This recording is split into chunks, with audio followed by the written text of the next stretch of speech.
Good morning. We are in Leviticus chapter 11. So if you have a Bible, go ahead and open to Leviticus, not 11, 27.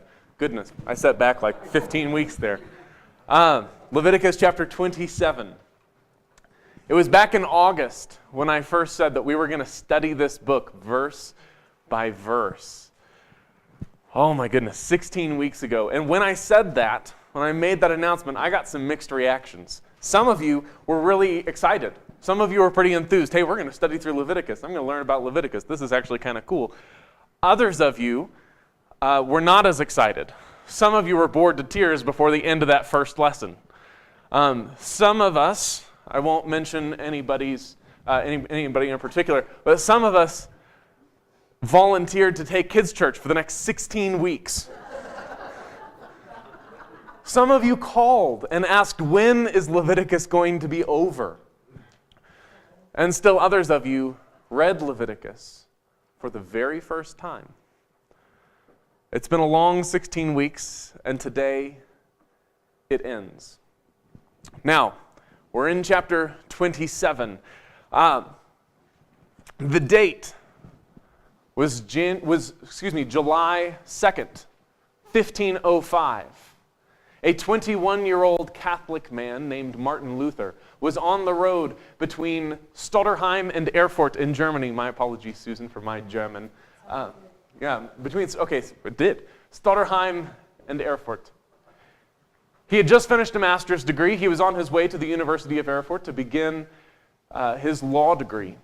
And on the road, a thunderstorm broke out. And it's terrifying. There's lightning flashing, the rain is coming down, the road is washing out. And just then, a bolt of lightning strikes nearby with such force that it knocks him to the ground. And in a moment of panic, he cries out, "Saint Anne, help me, I'll become a monk." Now, those of you who have studied church history know that Martin Luther did survive that thunderstorm, and he did keep his promise to become a monk. And he went on to challenge some Catholic doctrines and practices and is credited with starting the Protestant Reformation. But what's interesting is what happens when he cries out, when this lightning bolt hits and he says, "Help me, I'll become a monk." He cuts a deal with God. God, if you'll do this, I'll do this. Has anybody ever tried to cut a deal with God? God, if you'll get me out of this, I will start praying more. I will start reading my Bible more. I will go to church. I will do what. If you will fix this, then I will do this. We have all kinds of deals that we make with God. Sometimes we make deals to get us out of hairy situations. Sometimes we make deals with God to get things to go our way. But it seems like it's a way to add some kind of force or gumption to a prayer. Like, God, I promise I'll respond in this special way if you'll only do this. That's what we talk about in chapter 27. Chapter 27 is all about how to cut deals with God. And really, more than how to cut deals with God, it's what happens when you break a deal with God. How do you break a deal with God? Now, if you were here last week, you remember we were looking at chapter 26. In chapter 26 of Leviticus, it's all about curses and blessings. So if you obey God, then you're going to get all of these blessings. And if you disobey God, then you're going to get all of these curses. And the curses are some pretty nasty stuff. It's things like you're going to be attacked and conquered by your enemies. There's going to be devastating famine, and you're going to end up eating your own children. I mean, it's really grotesque stuff. And so at any point in there, someone might say, God, if you'll just get me out of this, if you'll just send rain, if you'll just send food, if you'll smite our enemies, if you'll deliver us from evil, then I will. People might cut a deal with God to get them out of the curses that come with disobeying Him. The problem is not the making the deal with God. Nowhere in the Bible does it say you're not allowed to cut a deal with God. In fact, it's only regulated. So if in the back of your mind you're thinking, well, Christians aren't really supposed to make deals with God, actually, there's nowhere that we're precluded from doing that. Instead, there's just, you kind of want to take it seriously. So this chapter is all about what happens when you say, okay, God, if you'll just send rain, and then He does send rain, and you say, just kidding, I don't really don't really want to give up my field. I don't really want to give up my daughter to service in the tabernacle. I don't really want to give up whatever it is I said I would do. How am I going to get out of this? Chapter 27 is, here's how you get out of it. Okay, so chapter 27, verse 1. The Lord said to Moses, "Give the following instructions to the people of Israel. If anyone makes a special vow to dedicate someone to the Lord by paying the value of that person, here is the scale of values to be used. A man between the ages of 20 and 60 is valued at 50 shekels of silver, as measured by the sanctuary shekel. A woman of that age is valued at 30 shekels of silver. A boy between the ages of 5 and 20 is valued at 20 shekels of silver. A girl of that age is valued at 10 shekels of silver. A boy between the ages of 1 month and 5 years is valued at 5 shekels, and a girl of that age is valued at 3 shekels of silver. A man older than 60 is valued at 15 shekels of silver, and a woman of that age is valued at 10 shekels of silver. If you desire to make such a vow but cannot afford to pay the required amount, take the person to the priest. He will determine the amount for you to pay based on what you can afford." So, the first thing that you might say, the first category of things that you might vow to God is, God, if you'll just send rain, if you'll just get me out of this, then I will give myself to you, or I'll give my daughter to you, or I don't know if you can give your brother away. I'm going to give my little brother to you. Cal, you can take Cal. It's fine. I don't know if you're allowed to do that. But you can give a person. And what that means is not that they would become like a human sacrifice, but that they would enter into the service of the tabernacle. This is exactly what Martin Luther did when he was on the road to Erfurt. He says, I'll become a monk. I'll dedicate myself to your service. Now, he's already a Catholic man, but now he's going to enter into a particular specialized kind of ministry. We see this in the Bible. We see this in the book of 1 Samuel. The book of 1 Samuel begins with a woman named Hannah who's infertile. And she goes to the tabernacle and she prays, God, if you'll just open my womb, if you'll just give me a child, then I'll give that child to you. And what happens? God gives her a son. And when he's about 3 years old, she takes him to the tabernacle and she gives him to the tabernacle, and he grows up learning how to serve. So what are his jobs? He's not a Levite, he's not a priest, so his job is going to be helping with kind of the grunt work, cutting up the sacrifices, moving the heavy pieces of bull over toward the altar. He might help break down the tabernacle and set it up anytime it needs to move. If it's a woman that's being dedicated, perhaps the job is sewing the curtains when they rip, or baking the bread, the more womanly jobs of the time. So they would come and they would just help and serve in the tabernacle. Now, as we look at this passage, we see there are different values according to the sex and the age of the person. A man is always more expensive to buy back than a woman, because that's what this chapter is all about. What if you say, God, I'll become a monk, but then you survive the thunderstorm and you say, okay, actually I was kidding, I don't really want to be a monk. What is it going to cost you to break the deal? There's a fee for breaking that contract with God. And depending on what age or sex you are, the fee changes. So it costs more to buy back, or the word is redeem, to buy back a 25-year-old male than it costs to buy back a 90-year-old woman. And it's not because the male is more valuable intrinsically than the woman. It's because the guy is going to be able to do a whole lot more in the tabernacle and serve in a much greater capacity than the woman is, with the kinds of jobs that they would have been required to do. So the scale varies based on the market value of the person. With a 25-year-old, the value is 50 shekels. Now, I don't know the last time you paid for something with the sanctuary shekel. But unless it was recently, then you probably don't have a great idea of how much money is at play here. Well, a shekel is about half an ounce. And silver right now is going for just under a few cents under $20 an ounce. So half a shekel, you're looking at about $10 a shekel. So 50 shekels, not a huge deal. But that's today's market.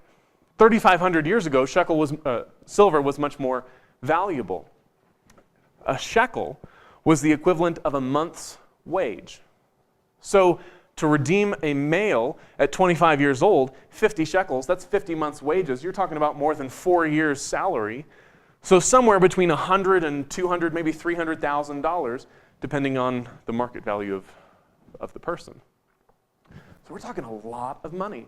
Now, suppose instead of saying, I'll dedicate myself to you, I'll give you Macy. You could dedicate her. She's old enough to be dedicated. But say after I get out of the thunderstorm, I say, I think I'd rather keep her around. It's a different price. That's the cheapest person to redeem at 3 shekels. 3 shekels is somewhere between $6,000 and $12,000 to get her out of, to undedicate her. Cost me $6,000, $10,000, $12,000. So we're talking about a lot of money that's at play here. Now, what if instead of redeeming a person, instead of vowing a person, what if I had said, God, if you'll just get me out of this, I'll give you one of my animals? That's what the next couple of verses are about. Picking up in verse 9. If your vow involves giving an animal that is acceptable as an offering to the Lord, any gift to the Lord will be considered holy. You may not exchange or substitute it for another animal, neither a good animal for a bad one, nor a bad animal for a good one. But if you do exchange one animal for another, then both the original animal and its substitute will be considered holy. If your vow involves an unclean animal, one that is not acceptable as an offering to the Lord, then you must bring the animal to the priest. He will assess its value, and his assessment will be final, whether high or low. If you want to buy back the animal, you must pay the value set by the priest plus 20%. So you're in the midst of the thunderstorm, you're in the midst of enemies are coming in, or food is running scarce, or I got a big project coming up and I don't have enough time. And you say, God, get me out of this. And then he does, and now you're indebted to him for an animal. If that animal is a clean animal, if it's a bull or a cow or a goat, a sheep, a ram, a bird, one that you can sacrifice on the altar, then there's no redeeming it. There's no buying it back. Sorry, you're just out of luck. It gets sacrificed. But if you decide you're going to give an animal that's unclean, I'm going to give one of my mules. I'm going to give a horse. I'm going to give my donkey or what have you. I'm going to give my pet dog Fido to God. Then you can't sacrifice it, so it just becomes the property of the priests. And when it's the property of the priests, you can buy it back. But the priest gets to tell you how much it's going to cost you. He looks at the mule and says, I think it's worth $3,000. But you don't pay $3,000 for the mule. You pay $3,000 plus 20%, so $3,600. Hey, you see how that works? The cost of whatever he sets plus 20%. And if he sets it way too high at $10,000, $12,000, $15,000, you're out of luck because it's up to him to decide. And if he lowballs it at like $200, then you're in luck because you only have to pay 20% more than whatever value he sets. Now, suppose instead of a person or an animal, in the midst of the thunderstorm, you vow to give your house to God. That's the next section, verse 14.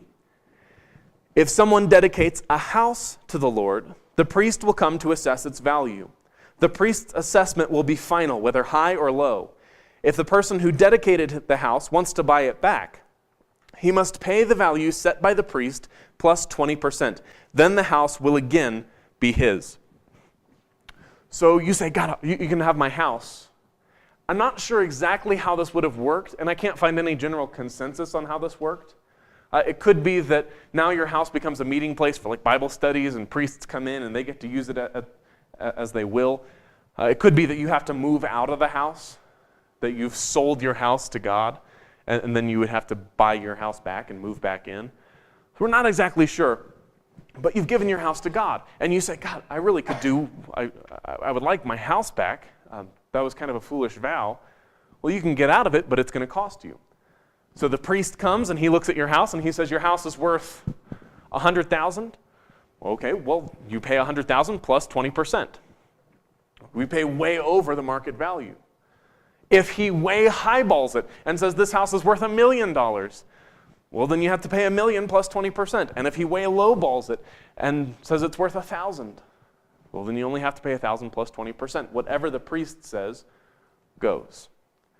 Now, the next section is about what happens if you dedicate a field. And this gets a little sticky because the Jewish law about buying and selling fields was a really complicated system. One of the chapters that we didn't look at through this study was chapter 25, about the year of Jubilee. The way the year of Jubilee worked is you have family land and you sell it for a certain number of years. So the Bullard family farm is 500 acres, but I don't want to farm 500 acres. Or I could sure do with some cash up front. I'm low on capital right now. And I find out that Donnie wants 200 acres. He's in the market to buy some land. So I sell him 200 acres, and now it's his. Very basic practice. We understand that. But the year of Jubilee says that after a certain number of years, every 50th year, whatever Donnie bought becomes part of the Bullard family farm again, so that the Bullard family farm is always the same size, and Donnie doesn't end up buying way too much land and having a disproportionate amount of land. So every 50th year, 1900, 1950, 2000, everybody's sales get returned to them. So at any point, the land that you're on can be returned, not at any point can it be returned, but you might be on land that is borrowed. It's more like you're renting the land. So when I sell Donnie land, say it's 1995 and the year of Jubilee is going to be in the year 2000. He's only going to have it for 5 years. So when I sell him those 200 acres, I'm not selling him 200 acres for good. I'm selling him 200 acres for 5 years. Really what I'm selling is 5 harvests. Does that make sense? I'm selling 5 harvests. And then it becomes my land again. So I have to crank my price way down because he only gets it for 5 years. Now, if it's 1951 and it's 49 years until the year of Jubilee, I crank my price way up because he's going to have 49 harvests out of the deal. So I'm always charging based on how long this person is going to have the land. Okay, that's the year of Jubilee. And I think we need to understand that if we're going to get what we have to here in Leviticus 27, which we'll pick up in verse 16. If someone dedicates to the Lord a piece of his family property, its value will be assessed according to the amount of seed required to plant it, 50 shekels of silver for a field planted with 5 bushels of barley seed. If the field is dedicated to the Lord in the year of Jubilee, then the entire assessment will apply because you're talking about 50 years worth of land. But if the field is dedicated after the year of Jubilee, the priest will assess the land's value in proportion to the number of years left until the next year of Jubilee. Its assessed value is reduced each year. If the person who dedicated the field wants to buy it back, he must pay the value set by the priest plus 20%. Then the field will legally be his. But if he does not want to buy it back and it's sold to someone else, the field can no longer be bought back. When the field is released in the year of Jubilee, it will be holy, a field specially set apart for the Lord. It will become the property of the priests. So I have 500 acres, and they're in various parts of town, and suddenly the thunderstorm breaks out, and I say, God, you got to get me out of this. If you get me out of this, I'll give you the field that's on the corner of 11th and F Street. And so God says, done deal. The thunderstorm stops, and I give him the field. And it's the year of Jubilee. So we come and we assess how much the field is worth, and I have to pay the entire amount if I want to buy it back. If I don't want to buy it back, then I continue to work the land, I continue to pull in the harvest, but everything that I harvest goes directly to God because it's his field. Now, if I want to get out of it, I have to pay this amount based on how long it is until the year of Jubilee. If in those 50 years I don't ever buy the field back, then when the year of Jubilee comes, it goes to God, and I lose the land forever. Now, in verse 22, we deal with what happens if it's Donnie that makes the vow, and he's bought the Bullard family farm, and he vows to give part of the land that he's purchased. Verse 22.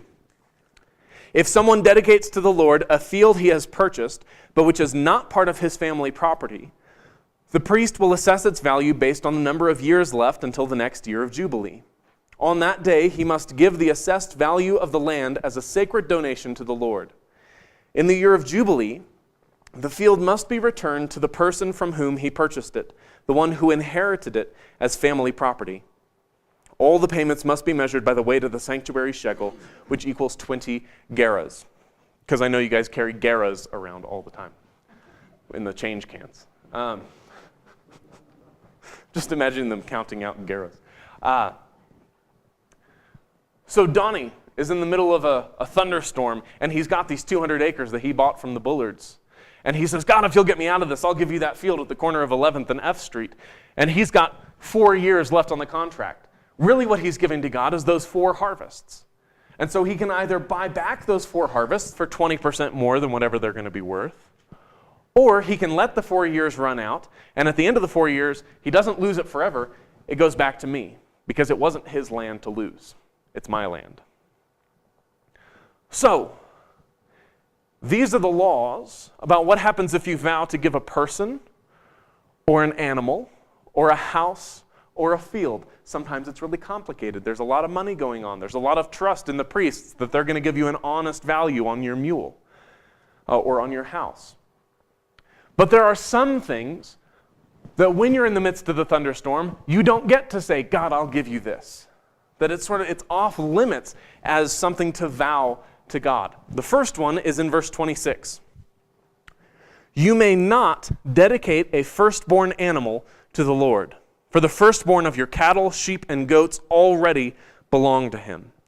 However, you may buy back the firstborn of a ceremonially unclean animal by paying the priest's assessment of its worth plus 20%. If you do not buy it back, the priest will sell it at its assessed value. So I might say, God, you can have my sheep Roxy's first lamb. Whatever is the first lamb that she has, that's for you, if you'll just get me out of this. And God says, no, because you already have to give me that. That comes out of Exodus 13. The firstborn lamb always gets sacrificed. So no deal. You're not sweetening the pot at all because you already owe me that. The second thing, verse 28. However, anything specially set apart for the Lord, whether a person, an animal, or family property, must never be sold or bought back. Anything devoted to the Lord in this way has been set apart as holy, and it belongs to the Lord. No person specially set apart for destruction may be bought back. Such a person may be put to death. There's a certain sort of Hebrew thing going on here that's not readily apparent. There's a word that means under the ban. That's how it usually gets translated. And what that means is when God puts something under the ban, it becomes his property. One example that we might be familiar with is the story of Jericho. Hey, Joshua fought the battle of Jericho.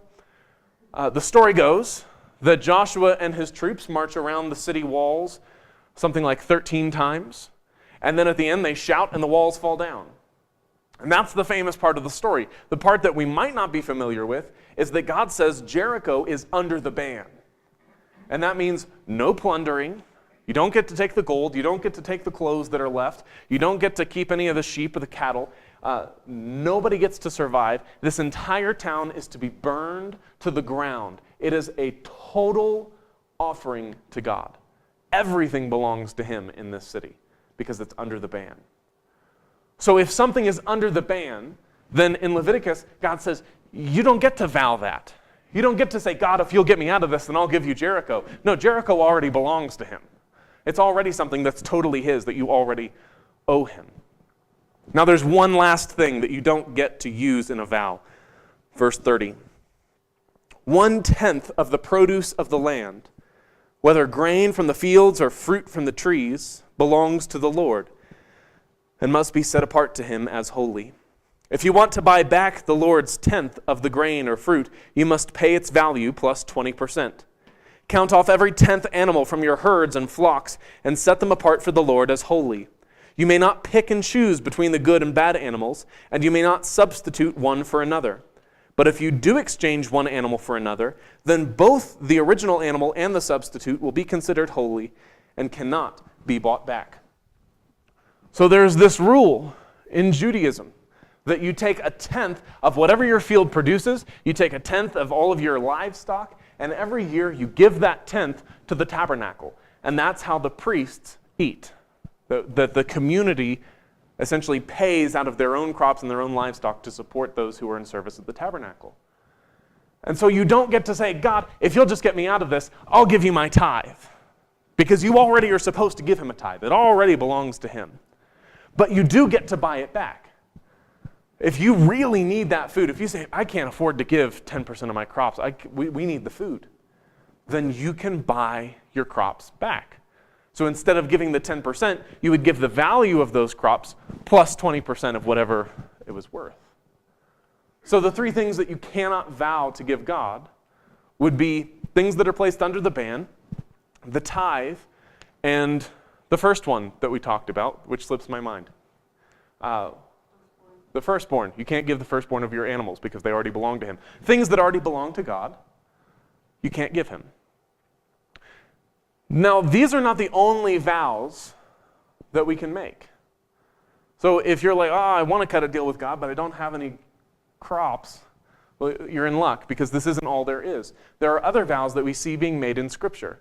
One we see in the book of Judges. In chapter 11, the story of a man named Jephthah, who is one of the judges of Israel. Jephthah is about to go to war against the Midianites, and he says, God, if you'll give me victory against these people, then I will give you as a burnt offering whatever comes to greet me when I come home. Whatever the first animal out of the gate is to say, hi, welcome back, Dad, then you can have it. And when he arrives home after this victory, the first thing to come out and greet him is his daughter. And it turns into this very sadistic kind of story. But we see this vow of I'll give you whatever comes out. It's not a vow of a particular animal or a particular person. It's this kind of open-ended blank check kind of vow. We also see a vow later in the book of Judges in the story of a man named Micah. Micah steals from his mother 1,100 silver coins, and then he returns it and says, sorry, I needed the money, I guess, which that's a lot of money. But he returns it, and his mother says, I'm going to dedicate this silver to God by having an idol cast, which is just bad theology. But she says, I'm going to dedicate this silver. Well, where do you get to dedicate silver?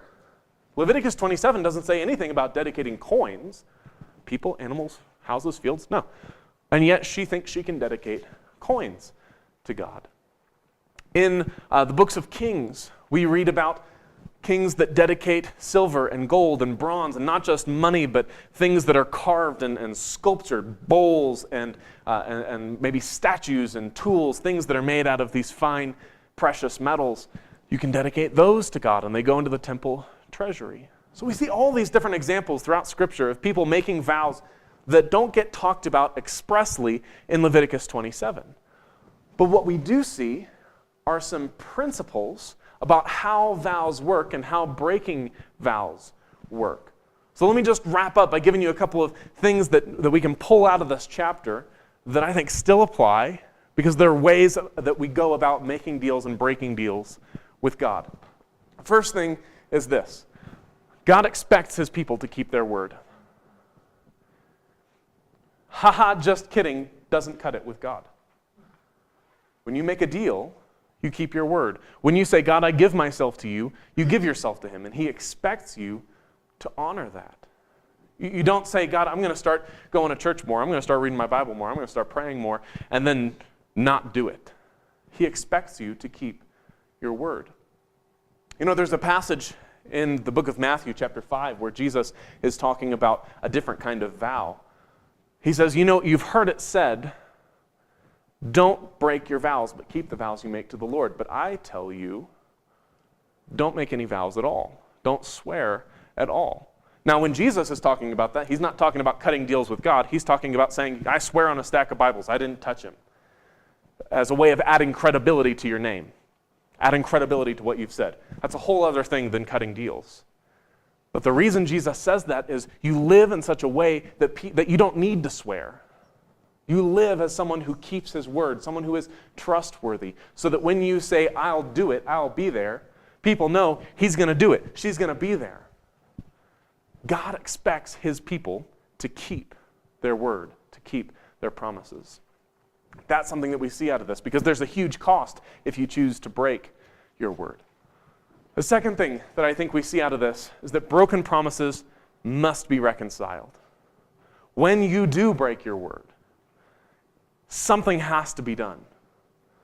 Because just kidding doesn't cut it for God or for other people. If you make a promise to one of your kids and you break it, you need to do something about it. You can't just leave it there. Broken promises have to be fixed. God doesn't say, oh, you don't want to give me your house anymore? Okay, don't worry about it. No, there's a fee, there's a penalty. Something has to be done if you break this deal with God. A third thing that I think we can get out of this is that I can't give God what's already his.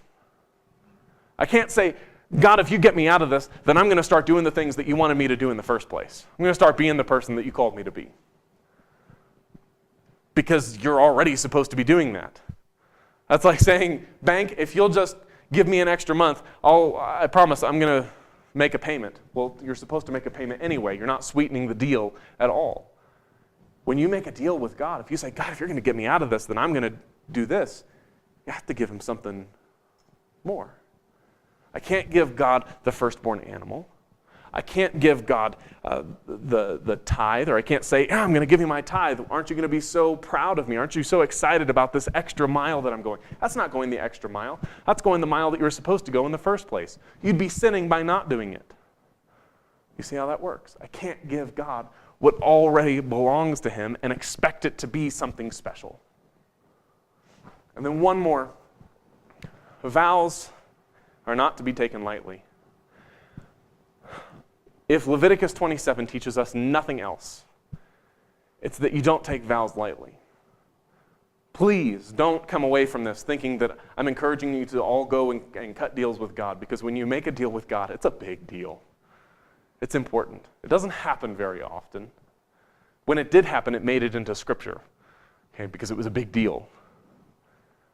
So you don't treat this willy-nilly. Remember that when you redeem a person, the cost is $100,000, $200,000, $300,000. When you redeem an infant, it's $6,000, $8,000, $10,000, $12,000. This is not just a chump deal that if you break the deal, it's not that big a deal. No, it's a big deal. It's important.